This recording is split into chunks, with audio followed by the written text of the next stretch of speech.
What if I told you that somewhere in the darkest corners of European history, there lived a prince who never felt grass beneath his feet? A royal heir who knew the taste of stale bread and fetid water better than wine and feast. Tonight, we descend into one of the most disturbing secrets ever buried by a crown. Picture this. While other princes learned swordplay and statecraft, this child learned only the cold touch of iron bars against his skin. While others wore silk and velvet, he knew only the rough texture of prison rags. This is not a fairy tale gone wrong. This is not fiction.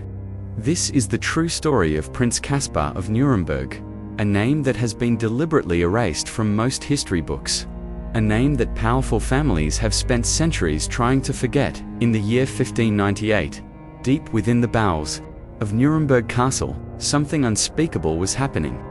Behind walls thick enough to muffle any scream, past corridors that servants refused to walk alone, there existed a room that officially did not exist. Inside this room lived a boy who, according to royal records, had never been born. But he was very much alive, and he was very much suffering. The House of Hohenzollern ruled with an iron fist across the Germanic territories, their bloodline supposedly blessed by God himself. But what happens when that divine bloodline produces something, unwanted, something that threatens the very foundation of their power? The answer lies in what they did to their own flesh and blood, their own son, their own prince. Caspar was born on a winter night, so cold that servants later claimed the very stones of the castle wept ice. But from the moment he drew his first breath, it was clear that something was terribly wrong. Not with his body, you understand, but with his mind. The child, who should have been heir to vast lands and immense power, instead possessed a condition that medieval minds could not comprehend and royal pride could never accept. The prince was born with what we would now recognize as severe autism and intellectual disabilities.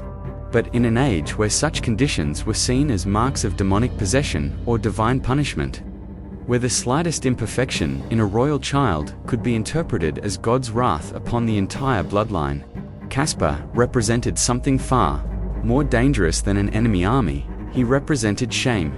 His father, Margrave Georg Friedrich, made a decision that would haunt the castle for decades to come.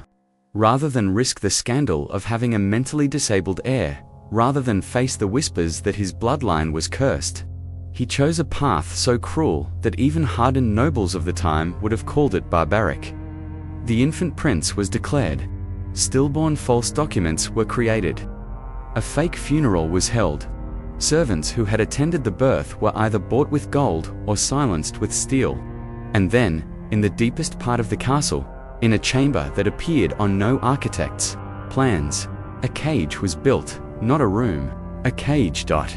This was no ordinary prison cell with 4 walls and a door. This was literally an iron cage, barely large enough for a grown man to stand upright, with bars so close together that an adult arm could barely fit between them. The floor was cold stone, covered with nothing but straw that was changed perhaps once a month, if the boy was fortunate. And in this cage, Prince Caspar would spend the next 37 years of his life. Think about what that means for a moment. 37 years. This boy grew from infant to child, to adolescent, to middle-aged man, all within the confines of a space smaller than most modern closets. He never saw the sun except for the few precious minutes when a single ray might penetrate through a crack in the castle walls. He never felt rain on his skin. He never touched a flower, or climbed a tree, or ran through fields that were rightfully his inheritance.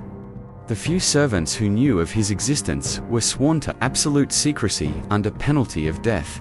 They would slide thin bowls of gruel through the bars twice a day, always in darkness, always in silence. The prince was forbidden from speaking, and after years of isolation, he largely forgot how. His only companions were the rats that shared his prison, creatures that, ironically, had more freedom than the heir to a kingdom.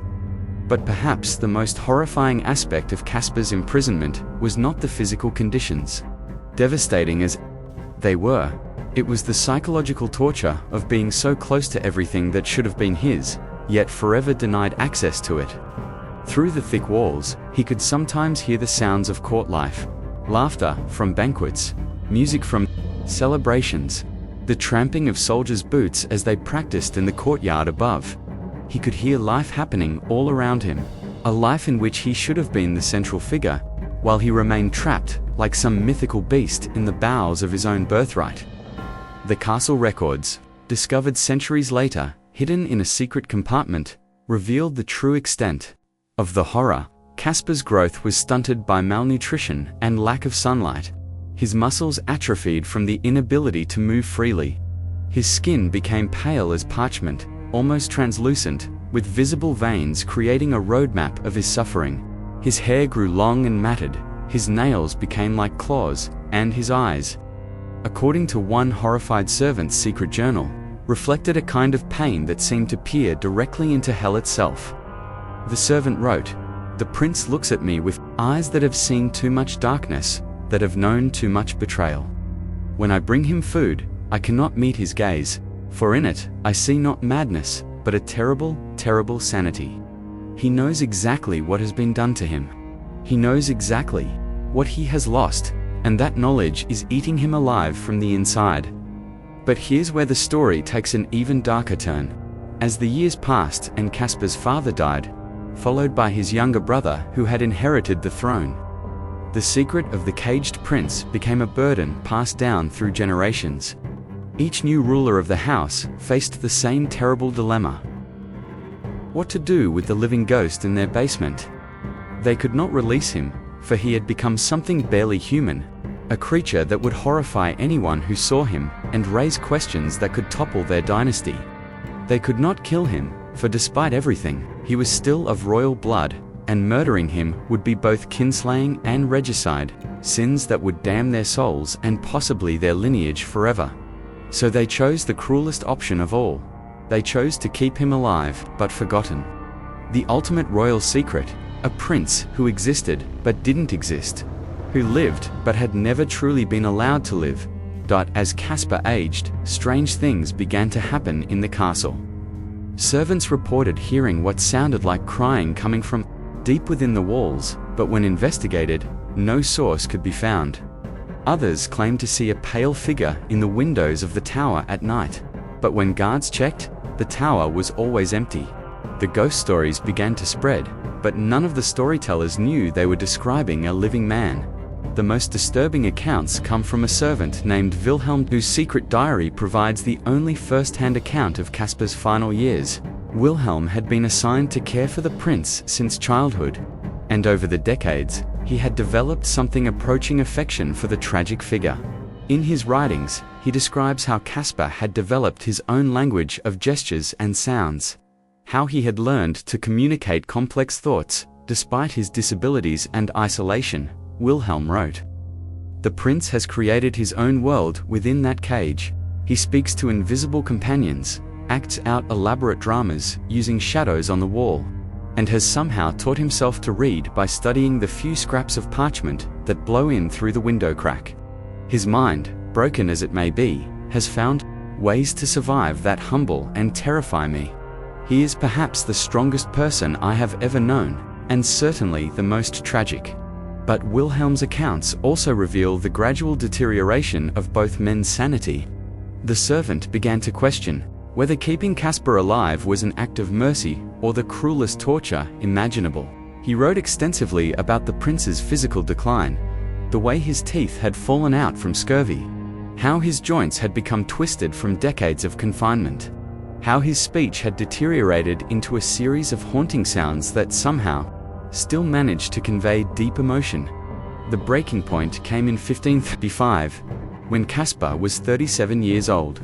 Wilhelm's final diary entry describes a night when the prince seemed to understand, with perfect clarity, that he was going to die in that cage, that he would never experience freedom, never feel love, never know what it meant to be human in any meaningful sense. "Tonight, the prince looked at me with perfect understanding," Wilhelm wrote. "He knows his fate. He knows he will die here, forgotten and alone. And in his eyes, I saw not anger or madness, but forgiveness. He forgives us all for what we have done to him." This forgiveness is perhaps the most horrifying thing of all, for it reveals a soul that has remained pure despite decades of the cruelest treatment imaginable. We have caged a saint, and we are all damned for it. 3 days later, Prince Caspar was found dead in his cage. The official cause was listed as a fever. But Wilhelm's account suggests something far more heartbreaking. The prince had simply lost the will to continue living. After 30 years of imprisonment, his spirit had finally broken. But even in death, Caspar could not find peace. His body was buried in an unmarked grave in the deepest part of the castle's crypt. With no ceremony, no prayers, no acknowledgement of his royal blood, it was as if he had never existed at all. Wilhelm disappeared shortly after, and most historians believe he was killed to ensure his silence. The secret of the caged prince died with him, or so the royal family believed. For nearly 3 centuries, the story remained buried. The chamber where Caspar had lived was sealed and forgotten. New generations of nobles lived in the castle, completely unaware that their home had been the site of one of history's most prolonged acts of cruelty. But secrets, this dark, have a way of surfacing. In 1842, during renovations of Nuremberg Castle, workers discovered a hidden chamber behind what appeared to be a solid wall. Inside, they found the rusted remains of an iron cage, along with several artifacts that would puzzle historians for decades. Crude drawings scratched into the stone walls, depicting what appeared to be scenes of court life, drawn by someone who had never actually witnessed them, but had somehow imagined them in perfect detail. More disturbing were the marks on the walls. Thousands upon thousands of small scratches arranged in groups, apparently counting the days of imprisonment. When historians calculated the total, it came to exactly 13,505 days, 37 years, but the most chilling discovery was Wilhelm's hidden diary, found wrapped in oiled cloth and concealed in a crack in the wall. The diary not only confirmed the existence of Prince Caspar, but provided details so specific and horrifying that many historians initially dismissed it as an elaborate hoax. It wasn't until genealogical records were cross-referenced that the truth became undeniable. Prince Caspar had existed. He had been the rightful heir to significant territories, and he had been erased from history as thoroughly as if he had never been born. The discovery sent shockwaves through European aristocracy. If one royal family could do this to their own blood, what other secrets lay buried in castle foundations? How many other stillborn princes and princesses were actually locked away from the world, hidden from history, destroyed by the very people who should have protected them? But perhaps the most disturbing aspect of Caspar's story is not what was done to him, but how easily it was concealed. For over 3 centuries, one of the most prolonged acts of cruelty in recorded history remained completely hidden. This raises terrifying questions about what other horrors might still be buried in the foundations of power.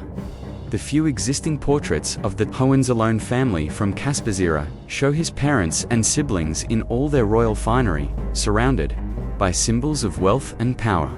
But knowing what we know now, these portraits become something far more sinister. They are not just records of nobility. They are evidence of a family capable of unimaginable cruelty to their own flesh and blood. Modern psychologists who have studied Wilhelm's accounts of Caspar's behavior believe that, despite his mental disabilities, the prince retained enough awareness to understand his situation fully. This means that for 37 years, he was not only physically imprisoned, but psychologically tortured by the knowledge of what he had lost, and would never have. Dr. Heinrich Müller, a specialist in historical trauma, has written extensively about Caspar's case. He notes that the prince's ability to survive for so long in such conditions suggests an almost superhuman will to live, which makes his eventual surrender to death all the more tragic. What we see in Prince Caspar, Dr. Müller writes, is perhaps the ultimate example of the human spirit's capacity for endurance, but we also see the ultimate example of institutional cruelty. This was not the impulsive act of a mad king, but a calculated, sustained campaign of abuse that lasted nearly 4 decades and involved dozens of complicit individuals. The story of Prince Caspar forces us to confront uncomfortable truths about power, family, and the lengths to which people will go to protect their status. It reminds us that the most horrific acts in history are often not committed by monsters, but by ordinary people who choose cruelty over compassion, reputation over humanity. In the end, Caspar's story is not just about one forgotten prince. It's about all the forgotten victims of power, all the inconvenient truths buried beneath grand palaces, all the lives sacrificed on the altar of reputation and status. The next time you visit a castle or palace, the next time you admire the grandeur of historical architecture, remember Prince Caspar. Remember that behind those beautiful facades, within those thick walls, there may be stories so dark that they have been deliberately erased from memory. And remember that the price of maintaining power has always been paid in blood, tears, and broken souls.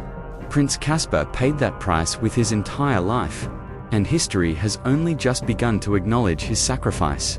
The cage is empty now, rusted and forgotten in a museum basement where few visitors ever venture. But the story of the prince who lived and died within it serves as a permanent reminder of humanity's capacity for both cruelty and endurance. In a world where we often romanticize the past, especially the lives of royalty, Caspar's story forces us to look deeper, to question the pretty narratives we tell ourselves about history. Because sometimes, the most important stories are the ones that powerful people have worked the hardest to erase. The prince, who was kept in a cage like an animal, lived, suffered, and died in darkness. But his story, finally brought to light, illuminates truths about power and cruelty that are as relevant today as they were 500 years ago.